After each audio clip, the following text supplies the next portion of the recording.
ఈరోజు కాంగ్రెస్ ప్రభుత్వం బీసీ కుల గణన తప్పుల తడక అని చెప్పేసి తేటతెల్లం అయిపోయింది.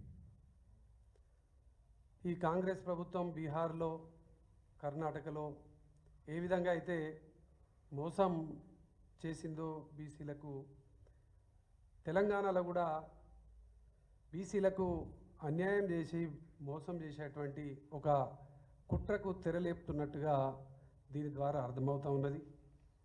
ఆనాడు 2011లో జనాభా లెక్కల ప్రకారం సమగ్ర కుటుంబ సర్వేలో 1,03,00,000 ఇండ్లను ఆ రోజు ప్రత్యక్షంగా మనము చూసినాం.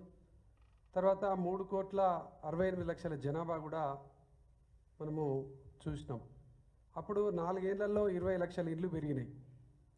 మరి 2014 నుండి 2024 వరకు జరిగిన ఈ సర్వేలో 1,15,00,000 ఇళ్ళు చూపిస్తున్నారు, 3,70,00,000 జనాభా చూపిస్తూ ఉన్నారు. అంటే 10 ఏళ్లలో 60 లక్షలు పెరగాల్సినటువంటిది ఇలా మనం చూస్తూ ఉన్నాం.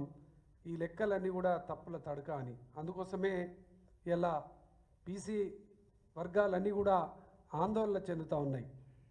అసలు ఎస్సీ, బీసీ, ఎస్టీలు ఇంత పెరగలేదు అని అంటే, ఆనాడేమో ఓసీల జనాభా తక్కువ ఉన్నదని చెప్పేసి సబ్కల కుటుంబ సర్వేలో తేటతెల్లంగా చెప్పినటువంటి సందర్భం ఇలా ప్రతి ఒక్కరూ చర్చించుకుంటున్నటువంటి ఒక సందర్భంగా ఏ లెక్క చూసినా కూడా తెలంగాణలో 50 నుండి 52% బీసీలు ఉండాల్సింది.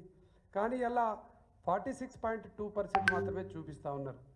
దీన్ని నిజంగా ఇది బీసీలకు అన్యాయం చేయడంలోనే ఒక కుట్రకు తెరలేపుతున్నట్టుగా అర్థమవుతున్నది. అందుకోసమే బీసీలంతా ఏకమై ఇలా ఈ యొక్క కాంగ్రెస్ పార్టీని గద్దెదించడానికి రాబోయేటువంటి కాలంలో స్థానిక సంస్థల ఎన్నికలలో ఇలా వీళ్ళ ఓటమిని చూడడానికి అందరూ కూడా సన్నద్ధమైనటువంటి యొక్క సందర్భంలో బీఆర్ఎస్ పార్టీ దీన్ని తీవ్రంగా ఖండిస్తూ ఉన్నది.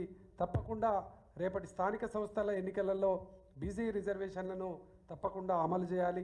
కామారెడ్డి డిక్లరేషన్ ఏదైతే ప్రకటించినటువంటి విధంగా సంవత్సరం గడిచిపోయింది, ఇప్పటి వరకు దాన్ని అమలు చేసేటువంటి విధంగా నిర్ణయం తీసుకొని నడవకపోతే తప్పకుండా ఎక్కడికక్కడ ఈ కాంగ్రెస్ నాయకులను నిలదీయక తప్పదు అని సందర్భంగా